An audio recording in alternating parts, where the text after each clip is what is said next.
Hello everyone again, and welcome back to my channel. I'm trying to get my Robocop suit squared away for Halloween, and one of the last tidbits I need to do is to get this neck piece a little bit more soft and flexible. As you saw in my previous videos, I've been doing the midsection in a material called Flex Foamit, which is a soft, flexible, durable material, and I wanted to do the same thing with the neck piece because wearing this plastic 3D printed neck piece is not comfortable. It actually rubs the Adam's apple pretty hard, and it kind of shifts with the chest and the back piece, and it's no bueno. So what we're going to do today is we're going to mold the neck piece. We're just going to do a quick mold. I have some leftover silicone material and some leftover Flex Foamit. I figured, hey, why not just use it? So that's what we're going to do today. As you can see here, this is just a quick thrown together masterpiece here. You don't have to be a master mold maker to make molds. As you can tell here with this, it looks like a kindergartner did it, and it'll still work. You'll still get a lot of castings out of it. It's all good. And what we'll do for the shell on the silicone is we'll just use some plaster bandages instead of using fiberglass this round, because this is a lot smaller, and this one pack of plaster bandages will go the whole way. And that's just to keep the silicone, once you demold it, from flapping around. When you do your castings, this shell will help protect the integrity of the silicone mold and keep you from getting warped pieces when it comes out. So yeah, we're going to do that. I'm just going to run through it with you guys and show you what I do for the smaller molds here. So let's jump into it.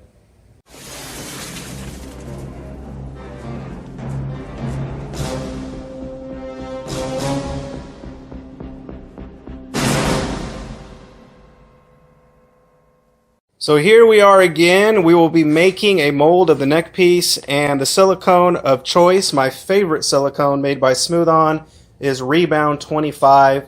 This is an incredible silicone. It is strong, it is durable, and it also is very forgiving.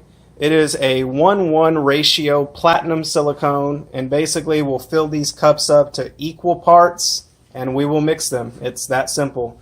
Mix it up real good, and we'll go ahead and start pouring it on our masterpiece here. So why should we mold our 3D printed pieces? Well, you don't have to. Actually, 3D printing your pieces is a lot more inexpensive, to be honest with you. Technically, if I was just displaying this piece, I would not even touch the silicone to mold it. But because I'm wearing it and I need the suit to be more practical for the usage I'm going to have with it, these pieces just have to be soft. There is filaments out there like Ninja Flex and TPU, and I've tried them. They're not the easiest materials to print, and they're not the easiest materials to clean up. To me, this is less hassle just making the molds with silicone, and I immediately get perfect results every time after my casts because the pieces are already cleaned up and I don't have to worry about print lines and whatnot. There might be a little bit of flashing I'll have to get rid of, but that's no big deal. Especially with the foam, you could just trim it with a razor blade.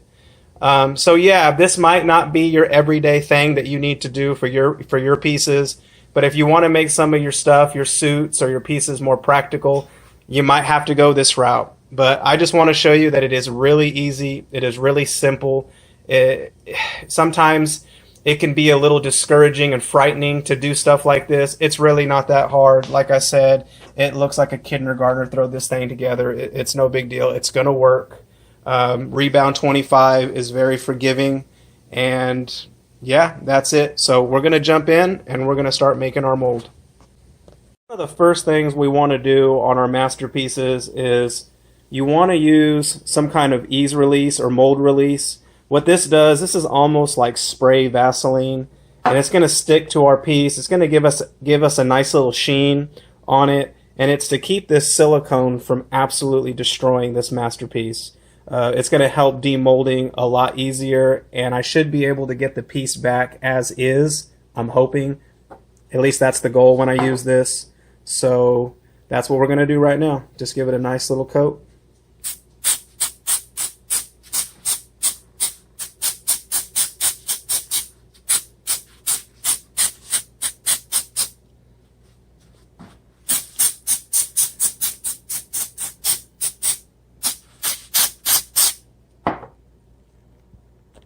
So as you can see, I didn't really explain it on my masterpiece here.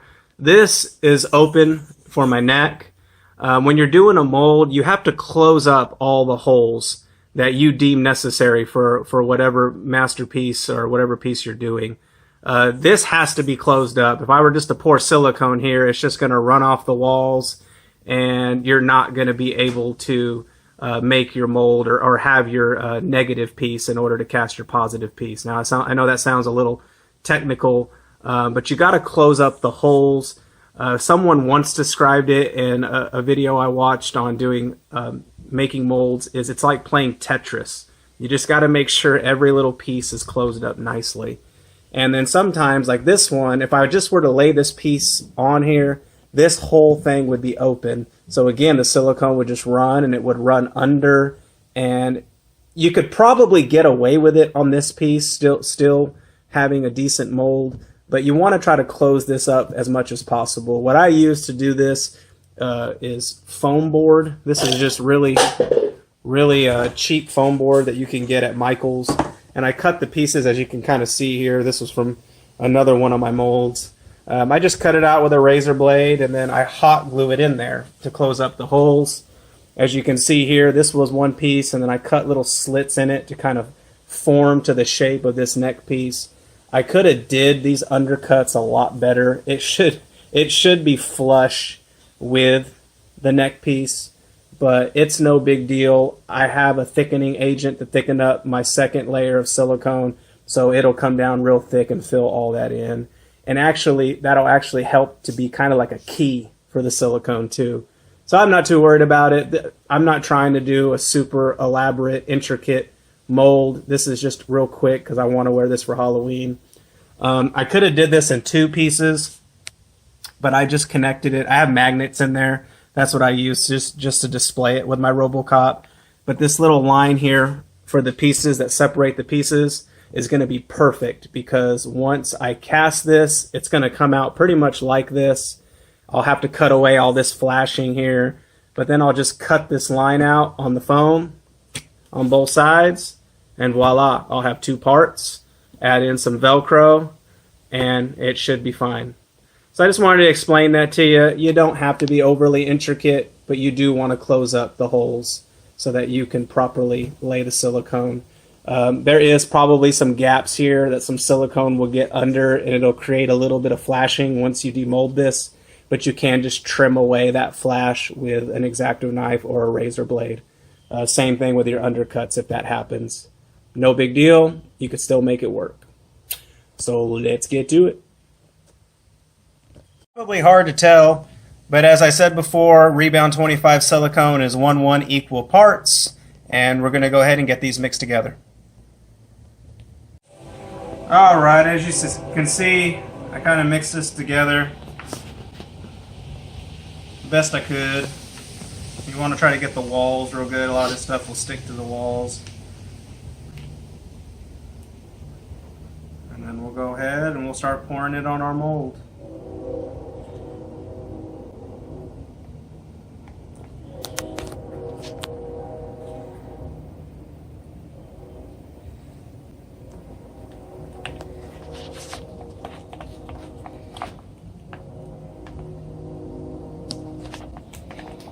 Now this is our detail coat, so I don't put any thickening agent in the first round of silicone.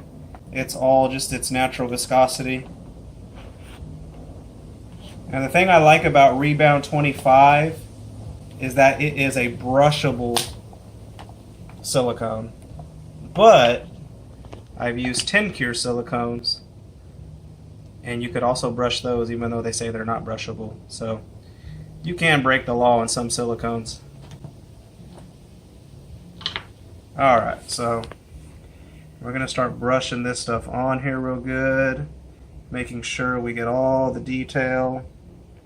And what you can do is you can start kind of, as you can see on those undercuts, I can start brushing the silicone up to get the detail.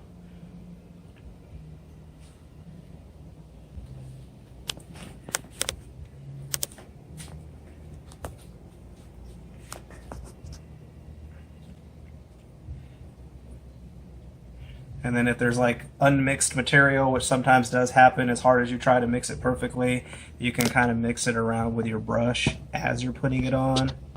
Probably not the best method, but I do it and it works. So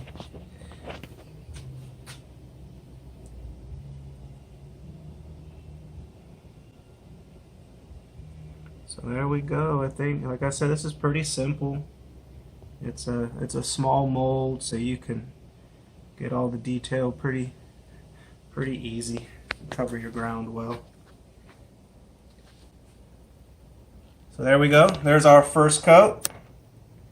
And I'll just keep kind of brushing this up until the viscosity starts curing and getting a lot thicker.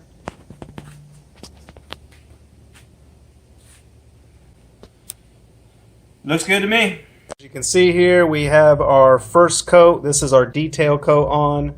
We're going to come back and hit it with a thicker coat. I'm going to add a material called Thivex into the silicone, and that just helps thicken it a lot. It just keeps me from having to do like 20 layers of silicone, and it'll help to come back and get some of these undercuts right here, pack that all in and make that one smooth area. So I got my two materials poured in. I haven't mixed them yet. I'm going to add in some pigment. This is called Silk Pig. You also can get this from Smooth On. It's pretty inexpensive. And I'm going to color the next coat on because it's going to help me see the coverage better. If I just use the same pink as I did the first one, sometimes it can get a little hard seeing your coverage and what you did or didn't cover. So I'm just going to add in some Silk Pig to this. Just get a little bit of a black color. And then I'm going to add in some Thivex. And this is a thickening agent, and it helps to thicken the silicone. So it'll be real, the viscosity will be really, really thick.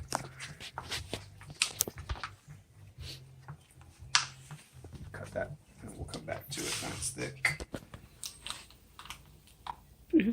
So you can see the viscosity of this silicone.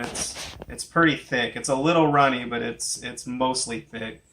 So we're just going to kind of base this like a cake now.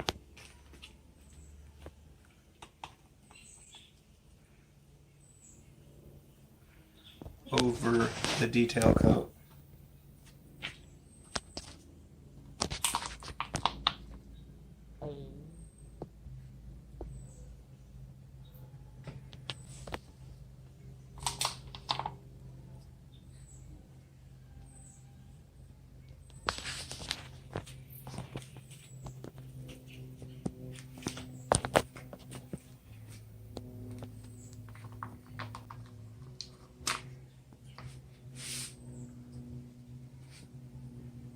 Alrighty, so there we go. We got our cake basted. That is the second thick coat. As you can see, when it's real thick like that, that undercut that was right there, I was able to stuff to make it be just one whole solid piece like that. I'm going to go ahead and add some keys into this. I'm being creative. I'm just using some little beads that my daughter would use for her jewelry. And that's just to help the plaster bandages that I'm going to put on here, that hard shell, to have something to grab to so the silicone don't flop around once it's sitting in there. So I'll put those there, let those set up in the uncured silicone, and then I'm going to come back and hit it with one more thick coat, cover these keys, and that's about it. And that'll be all she wrote for this. So here we have our finished mold. We did one detail layer and we did two thickened coats. Now that it's about cured, I went ahead and I cut across the edge to create kind of an overlapping flange for the plaster bandage or our mother mold coat. There you go. We got that edge pulled out. We're going to kind of clean this up around there. I'm going to add a little bit of Vaseline around this flange to keep the plaster bandages from curing to the board. We are doing our plaster bandage mother mold, or our protective outer shell. These are really simple to work with. These are just like, basically if you broke your arm and you got a cast or broke your leg, this is the same material that's used. I overlapped them so they're 2 layers thick. I have this little Harbor Freight bucket filled with water. Dip it in, kind of wring them out a little bit.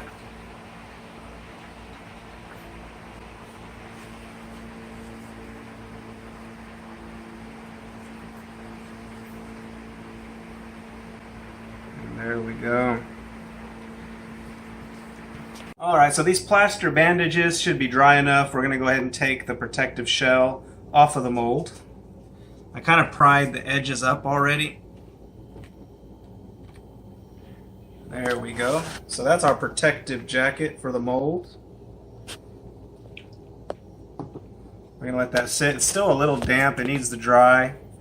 But we are going to demold this neck piece. I usually start by starting to pull the flange. There you go. Release the suction. Hopefully we will not destroy the masterpiece. At least that's my goal. I'll just work it all around here.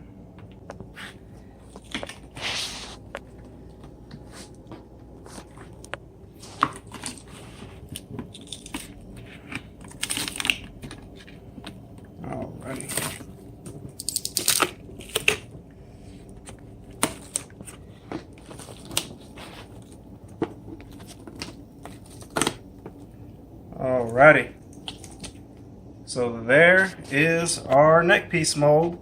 As I told you, some of the silicone would bleed through some of the flashing there. It looks like there's a little bit of flashing inside here, but we're going to cut all that up and clean it with a razor blade.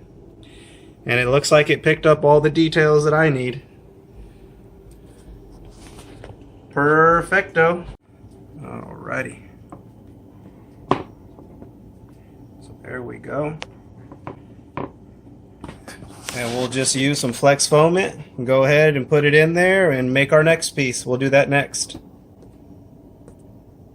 So here is the mold for the neck piece. I trimmed away a lot of the flashing and it's ready to start molding, so I'm going to go ahead and get started on that. Okay, so we're just going to go ahead and start brushing our flex foam it onto our neck piece here. Start working it all up.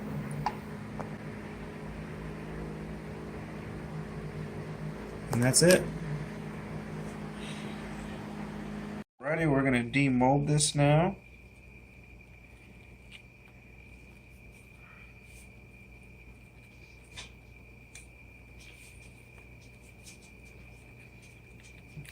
Kind of being gentle with it.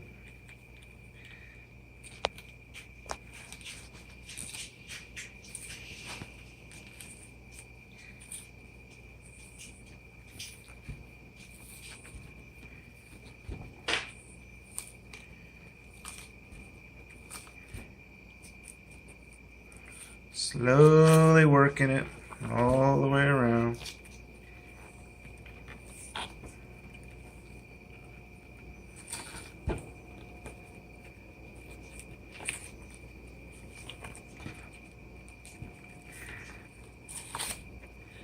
Alrighty.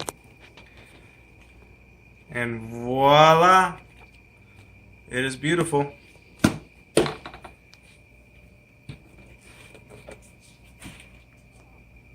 This is the foam neck piece done, and I just wanted to show you a comparison to the 3D printed master, the finished piece. The neck piece is also done. It's painted, trimmed, and I am very satisfied with it. I think it's going to work great with the Robocop suit. It's soft, it's mushy. It should give me a lot more comfort in my neck area when wearing the suit. So, very awesome, very clean. Looking forward to it, guys. Hoping to have more for you soon.